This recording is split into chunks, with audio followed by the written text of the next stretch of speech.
নমস্কার, নিউজ আরসিবিএস এ আপনাদের স্বাগত। আপনাদের সঙ্গে রয়েছে আমি পায়েল। বিস্তারিত খবরে যাব, কিন্তু তার আগে দেখে নেব হেডলাইন্স। নিজের লড়াই নিজেই লড়ছেন রোকেয়া বিবি। বধূ নির্যাতন মামলায় মক্কেল ওকিলের দ্বৈত চরিত্রে পদার্পণ কাঁথির এই আইনজীবী। দীঘায় উদ্ধার করা হলো তিমি মাছের কঙ্কাল। সংরক্ষণের চিন্তাভাবনা জুওলজিক্যাল সার্ভে অফ ইন্ডিয়ার।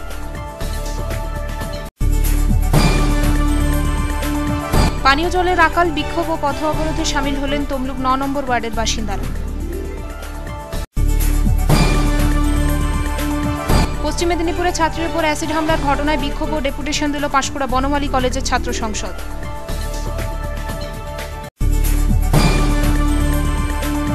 ৩ দিনব্যাপী মনসা পুজো অনুষ্ঠিত হল ময়নায়। উদ্যোগে আগন্তুক সমাজসেবক সংঘ।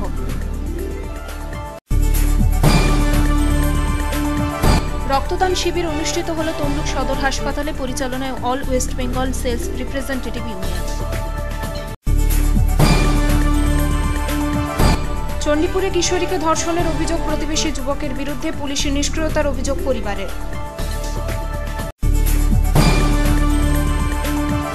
অপমানজনক ব্যবহার ও অসহযোগিতার অভিযোগ, পূর্ব মেদিনীপুর জেলা আদালতে 2 বিচারকের এজলাস বয়কটের সিদ্ধান্ত। আসছে বিস্তারিত খবরে। শ্বশুরবাড়িতে বধূ নির্যাতনের শিকার হয়েছেন, দমে না গিয়ে শ্বশুরবাড়ির লোকজনদের বিরুদ্ধে মামলা করেছেন। সেই মাঝেই চালিয়ে গেছেন নিজের পড়াশোনা। মামলা করার 16 বছর পর এখন নিজের লড়াই নিজে লড়ছেন। মক্কেল ও আইনজীবী দ্বৈত চরিত্রে লড়াই করছেন কাঁথি আদালতের আইনজীবী রোকেয়া বিবি খান। আদালতের বিচার রোকেয়া বিবির বিপক্ষে গেলেও হাল ছাড়ার পাত্রী নন তিনি, জানালেন ক্যামেরার সামনেই। বিশ্বকবির একলা চলো আপ্তবাক্য সত্যি করে দেখিয়েছেন এই মহিলা। ইনি রোকেয়া বিবি খান, বর্তমানে কাঁথি আদালতের আইনজীবী। আর 5 জন আইনজীবীদের মতোই ফয়সালা করতে সাহায্য করে থাকেন মক্কেলকে ঠিকই, তবে এনার কাহিনী একটু অন্যরকম। ভাগ্যের পরিহাস ও পোড় খাওয়া জীবন তাকে এমন এক পরিস্থিতির সামনে এনে দাঁড় করিয়েছে যেখানে তিনি নিজেই নিজের মক্কেল, আবার নিজেই নিজের আইনজীবী। শ্বশুরবাড়িতে বধূ নির্যাতনের শিকার হয়েছিলেন। স্বামী, শ্বশুর, শাশুড়ি, ভাসুর, জায়ের বিরুদ্ধে মামলা করেছিলেন আজ থেকে প্রায় 16 বছর আগে। সেই মামলা লড়তে আজও একাই লড়াই করে যাচ্ছেন রোকেয়া বিবি। 1993 সালে রোকেয়া বিবির বিয়ে হয় রামনগর থানার খোজাবাড় গ্রামের নিবাসী, পেশায় মাদ্রাসার প্রধান শিক্ষক শেখ নাসির আলীর সঙ্গে। রোকেয়া বিবি তখন দ্বাদশ শ্রেণীর ছাত্রী। বিয়ের পর থেকেই পণের টাকা চেয়ে শারীরিক ও মানসিক অত্যাচার শুরু করে শ্বশুরবাড়ির লোকেরা। এমনকি মায়ের কাছ থেকে কেড়ে নেওয়া হয় কোলের ছেলেকেও। 1998 সালে বাড়ি থেকে তাকে বের করে দেওয়া হয়। পরে ফিরিয়ে নেওয়া হলেও অত্যাচারের মাত্রা কমেনি, বরঞ্চ বেড়েছে। অবশেষে 2000 সালে রামনগর থানায় বধূ নির্যাতনের মামলা করেন রোকেয়া বিবি। এত সব সহ্য করেও নিজের পড়াশোনা চালিয়ে গিয়েছিলেন তিনি।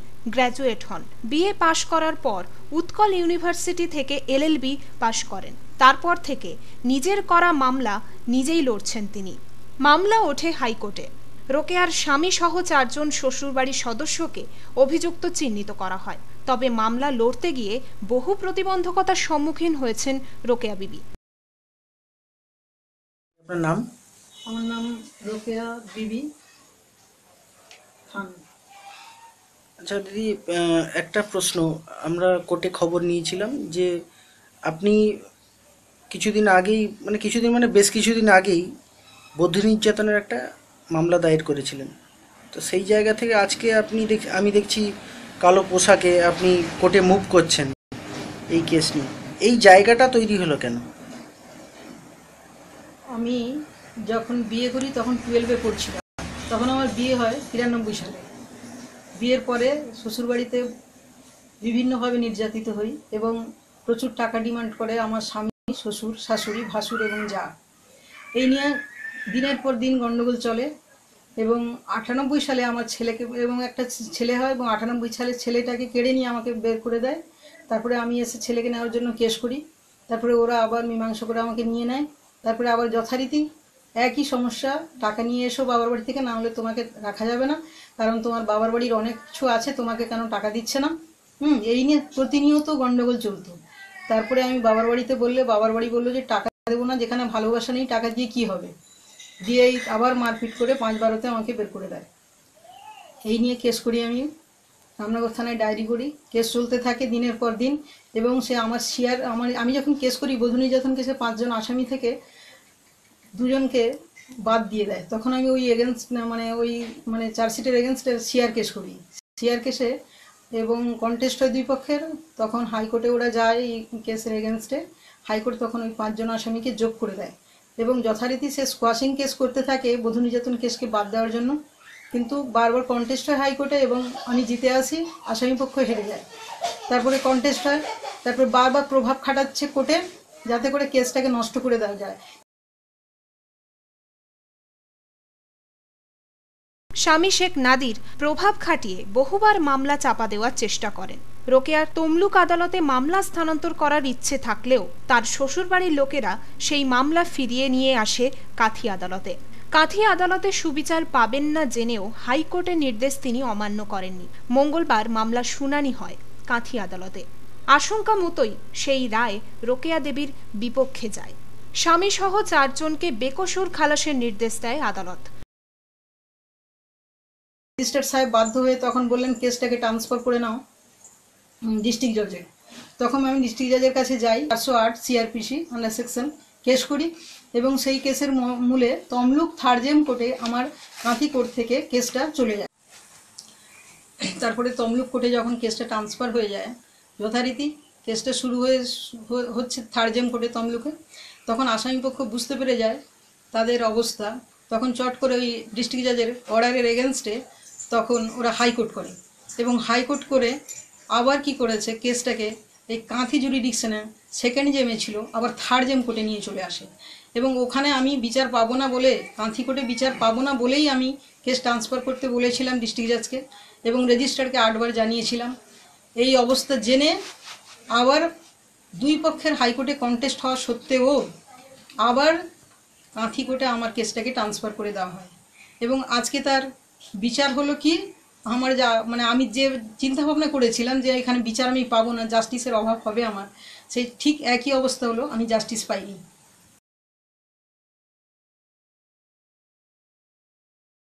তবে আদালতের নির্দেশে ভেঙে পড়েননি এই যোদ্ধা। বিচার ব্যবস্থার প্রতি এখনও তার বিশ্বাস অটল। আবারও লড়াই চালাতে প্রস্তুত তিনি। আবেদন করবেন উচ্চ আদালতে, জানালেন তিনি। আমার বিচার ব্যবস্থার প্রতি আমার আস্থা আছে, তো আমি চাই আমি উপর কোর্টে যাব, এবং এর জন্য আমি যেন সুবিচার পাই। আমার কোর্টের প্রতি আস্থা আছে, এটার জন্য আমি উপর কোর্টে যাব, তার জন্য যা যা ব্যবস্থা করার সেগুলো আমি নেব। ফলাফল যাই হোক, প্রতিকূল পরিস্থিতিতে মানসিক স্থিতি বজায় রেখে যেভাবে এগিয়ে গেছেন রোকেয়া বিবি, তা নারী সমাজের কাছে এক আদর্শ উদাহরণ। ভারতীয় বিচার ব্যবস্থায় রোকেয়ার মতো বহু গৃহবধূ বিচার পাওয়ার আশায় বছরের পর বছর অপেক্ষা করেন। দীর্ঘ লড়াইয়ে মনোবল ভাঙে অনেকের।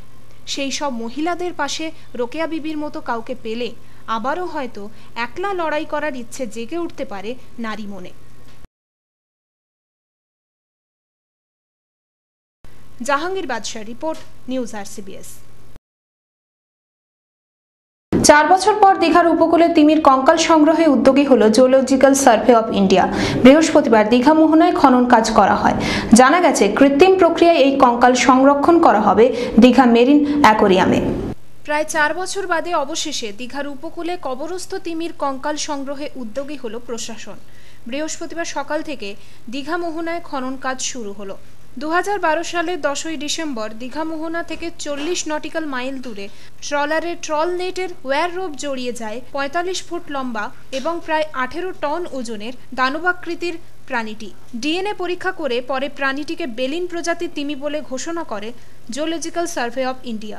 বিশেষজ্ঞদের কথায় বঙ্গোপসাগরে সাধারণত তিমি দেখা যায় না। খাবারের সন্ধানে প্রশান্ত মহাসাগর থেকে বঙ্গোপসাগরের দীঘা উপকূলে চলে আসে এই তিমি মাছটি।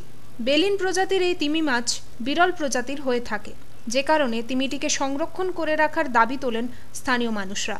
দাবি মতো সেই সময় তিমিটিকে দেশের বৃহত্তম দীঘা মেরিন অ্যাকোরিয়ামে সংরক্ষণের কথা ঘোষণা করে জিওলজিক্যাল সার্ভে অফ ইন্ডিয়া। 4 বছর বাদে বৃহস্পতিবার জুওলজিক্যাল সার্ভে অফ ইন্ডিয়ার এক বিশেষজ্ঞ দলের উপস্থিতিতে শুরু হয় কঙ্কাল উদ্ধারের কাজ।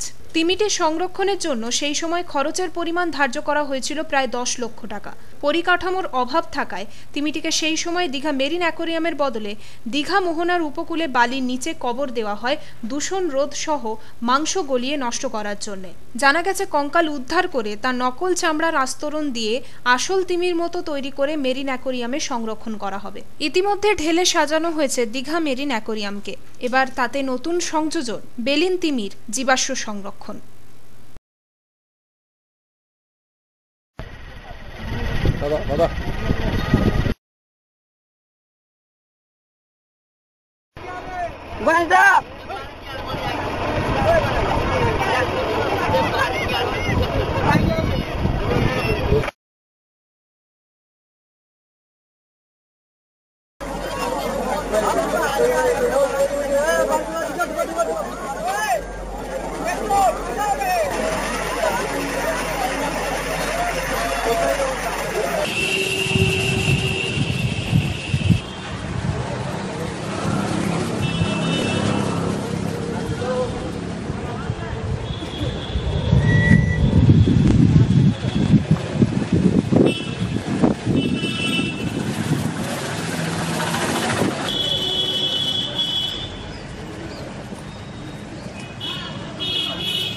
জাহাঙ্গীর বাদশাহ রিপোর্ট, নিউজ RCBS। দীর্ঘ কয়েক মাস পানীয় জলের সংকট এলাকা জুড়ে। একাধিকবার অভিযোগ জানানো সত্ত্বেও মেলেনি সুরাহা। বাধ্য হয়ে বিক্ষোভ ও পথ অবরোধে সামিল হলেন তমলুক শহরের 9 নম্বর ওয়ার্ডের বাসিন্দারা। রাস্তা কেটে বিক্ষোভ দেখালেন তারা। এলাকা জুড়ে পানীয় জলের সংকট দেখা দেওয়ায় বিক্ষোভ ও রাস্তা কেটে পথ অবরোধে সামিল হলেন বাসিন্দারা। বুধবার ঘটনাটি ঘটে তমলুক শহরের 9 নম্বর ওয়ার্ডে। দীর্ঘ 3 মাস ধরে জলের সমস্যায় ভুগছেন বাসিন্দারা, অভিযোগ তাদের। সেই সঙ্গে অভিযোগ, বারবার পৌরসভাতে জানানো সত্ত্বেও কোনো সুরাহা মেলেনি। এলাকার প্রায় 300 বাড়ির মানুষ চরম জলসংকটে ভুগছেন। বুধবার 9 নম্বর ওয়ার্ড ও 12 নম্বর ওয়ার্ডের সংযোগের রাস্তা কেটে পথ অবরোধ ও বিক্ষোভে সামিল হন বাসিন্দারা। টোটাল 300 বাড়ি আছে। আমরা 300 বাড়িতে জল পাচ্ছি না। আমরা অনেকবার কাউন্সিলরকে জানিয়ে কাউন্সিলর কোনো কাজ করছে না, তাই জন্য আজকে আমরা রাস্তা অবরোধ করে নিয়েছি। প্রথম বসান 9 নম্বর ওয়ার্ড, 9-12 যৌথ মিলে রাস্তা। জাহাঙ্গীর বাদশাহ রিপোর্ট, নিউজ RCBS। পশ্চিম মেদিনীপুরের দাসপুরে ছাত্রীর ওপর অ্যাসিড হামলার ঘটনায় বিক্ষোভ ও ডেপুটেশন দিল পাঁশকুড়া বনমালী কলেজের ছাত্র পরিষদ। আক্রান্ত ছাত্রীর উপযুক্ত চিকিৎসা ব্যবস্থা ও দোষীদের শাস্তির দাবি তোলা হয় এদিন।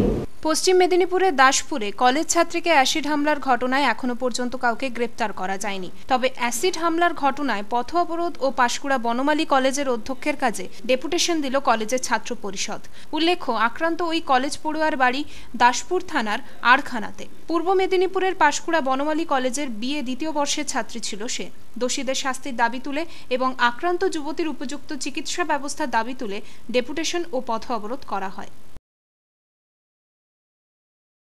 সকাল পাঁশকুড়া কলেজের এক ছাত্রী আমাদের পাশের সেন্টার পড়েছে ঘাটাল কলেজে, সেখানে পরীক্ষা দিতে গিয়েছিল এবং পরীক্ষা দেওয়ার পরে বাড়ি ফেরার সময় সে যখন খুপুরদা তার নিয়ারেস্ট স্টপেজ নামে এবং বাড়ি থেকে তার 200 মিটার দূরে কিছু দুষ্কৃতিপর ছেলে তার মুখে অ্যাসিড মারে এবং এর প্রতিবাদ স্বরূপ আমরা তিনপক্ষ থেকে আজকে এই পদ অবরোধ এবং প্রিন্সিপালের কাছে ডেপুটেশন এবং পরবর্তী পদক্ষেপ হিসাবে আমরা মেয়েটির সুচিকিৎসা যাতে হয় সেই ব্যাপারে প্রিন্সিপালকে জানিয়েছি এবং প্রিন্সিপাল যাতে সেই ব্যবস্থা নেন এবং ইউনিভার্সিটির ভাইস চ্যান্সেলরকে আমরা এইটা চিঠি দেব, যেই চিঠিটা যাতে তিনি পদোত্তরে সেই ছাত্রীর ভালো ব্যবস্থা রাখেন, সুচিকিৎসা পায়, সেই ছাত্রীটা যাতে ভালোভাবে সেরে ওঠে সেই আশা করি।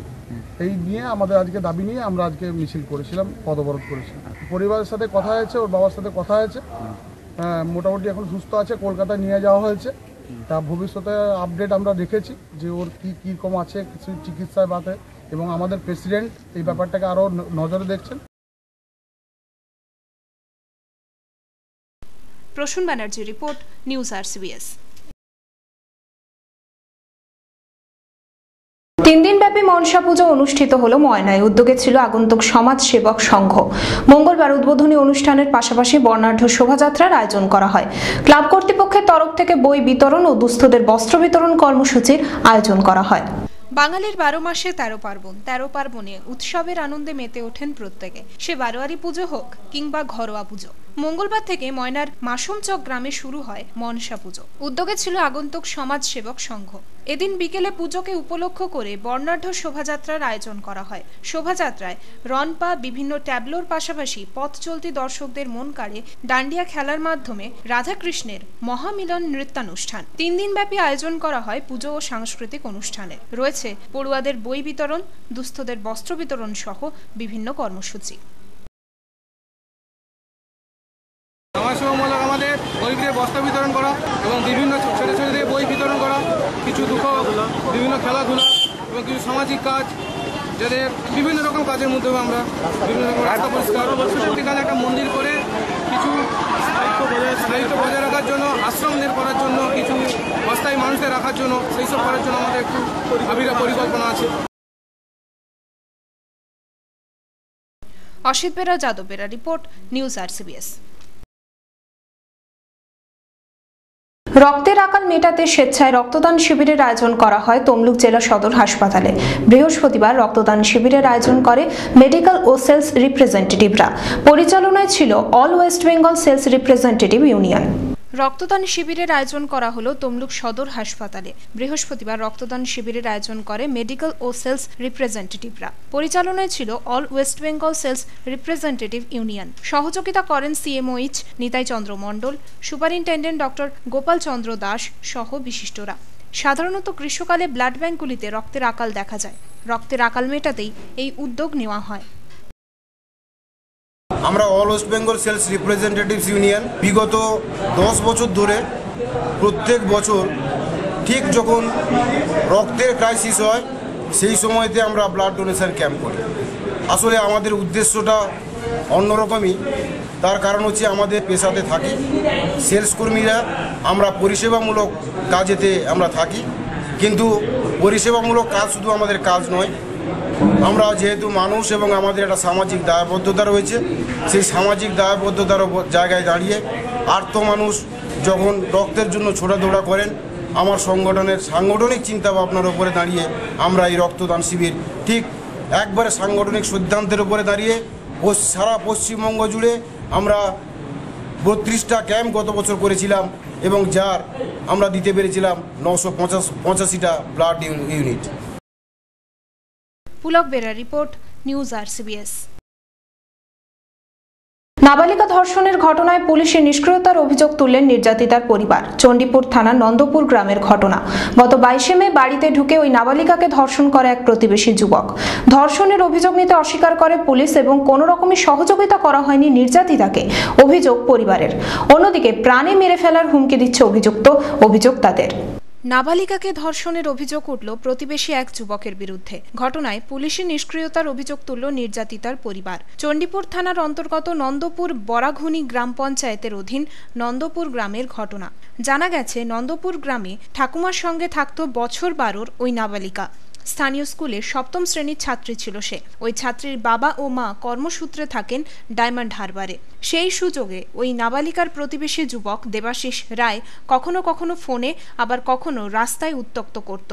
22 মে ওই কিশোরীর বাড়িতে ঢুকে তাকে ধর্ষণ করে ওই যুবক, এমনটাই অভিযোগ তোলা হয় মেয়েটির পরিবারের তরফ থেকে। ঘটনার অভিযোগ চণ্ডীপুর থানায় জানাতে গেলে থানা অভিযোগ নিতে অস্বীকার করে দাবি নির্যাতিতার পরিবারের। আমার মেয়ে স্কুল ছুটি পড়তে বাড়িতে আসে।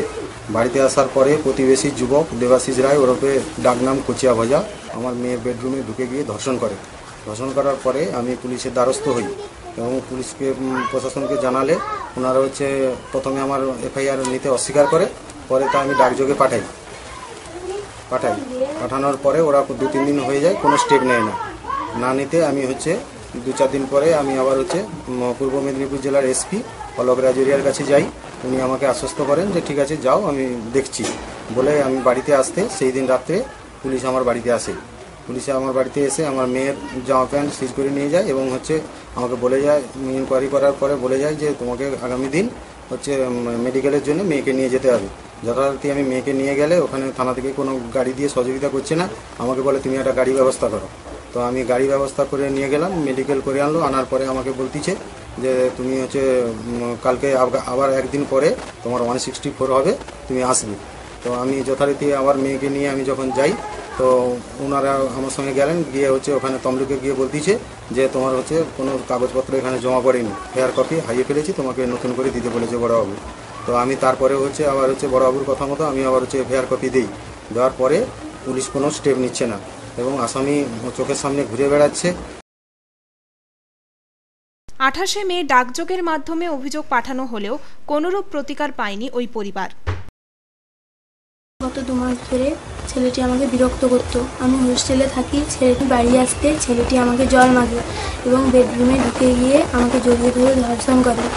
আমি পুলিশের কাছে যাই, পুলিশ আমাকে কোনো সাহায্য করেনি, উল্টে আমাদের হ্যারাসমেন্ট করছে এবং আমাকে আগে বাড়ির দিকে ঘোরাঘুরি করছে এবং আমাকে হুমকি দিচ্ছে, তাহলে তোর মুখ অ্যাসিড দিয়ে পুড়িয়ে দেবো, তোকে মেরে ফেলবো। এখন আমি চাইছি ছেলেটার শাস্তি হোক।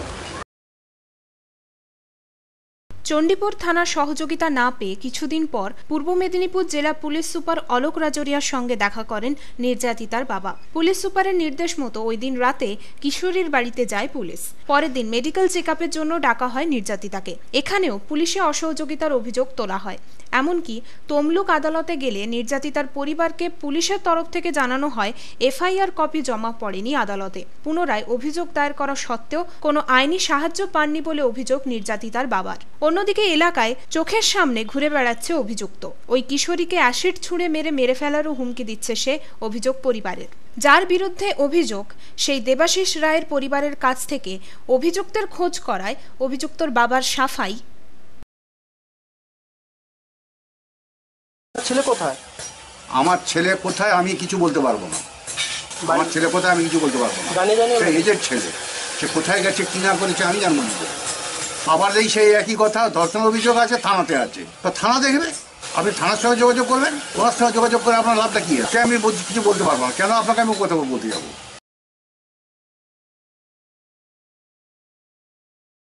জাহাঙ্গীর বাদশাহ রিপোর্ট, নিউজ RCBS। পূর্ব মেদিনীপুর জেলা আদালতে 2 বিচারকের এজলাস বয়কটের সিদ্ধান্ত নিল ডিস্ট্রিক্ট বার অ্যাসোসিয়েশন এবং ডিস্ট্রিক্ট সিভিল বার অ্যাসোসিয়েশন।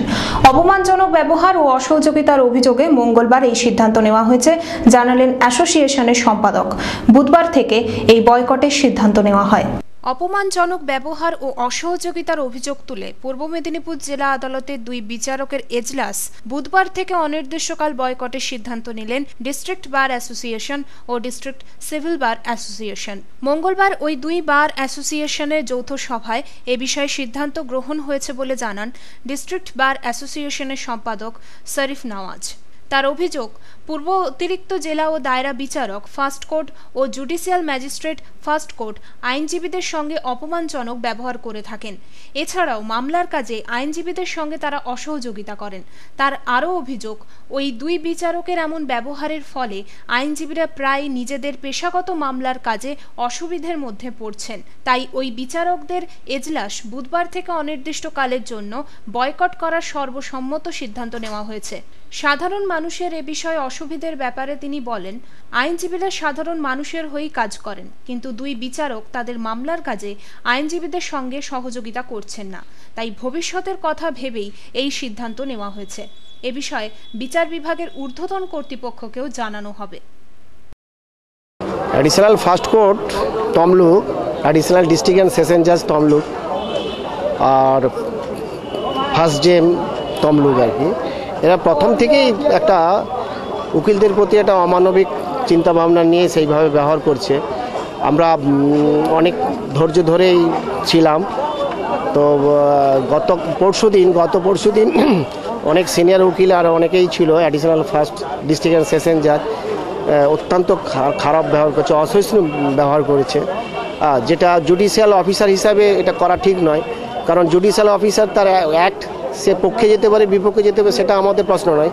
প্রশ্ন হচ্ছে আমাদের সঙ্গে বেঞ্চ এবং বারের যে সম্পর্কটা আছে অত্যন্ত সেই সম্পর্কটা তৈরি করা দরকার, এবং সেইভাবে আমাদের সঙ্গে ব্যবহার উনি করেননি, দীর্ঘদিন করেননি। সেই জন্য মেম্বার্সদের মধ্যে একটা চাপা উত্তেজনা আছে এবং বিভিন্নভাবে মানসিক দিক দিয়ে অসম্মান করছে, অসহযোগিতা করছে। আর সে বাধ্য হয়ে আমরা মেম্বার বসে ওই জন্য সিদ্ধান্ত নিলাম। আমরা ডিস্ট্রিক্ট জাজকেও এই বিষয়টা নিয়ে জানিয়েছিলাম। ডিস্ট্রিক্ট জাজ ওনাকে ওনার কাছে মিট করতে বলছিলেন।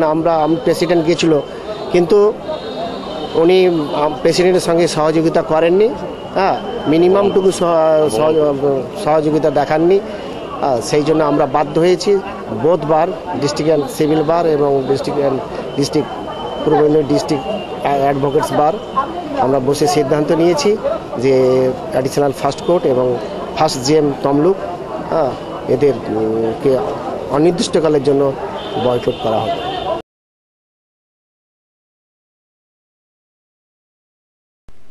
সেলিম আহমেদের রিপোর্ট, নিউজ RCBS।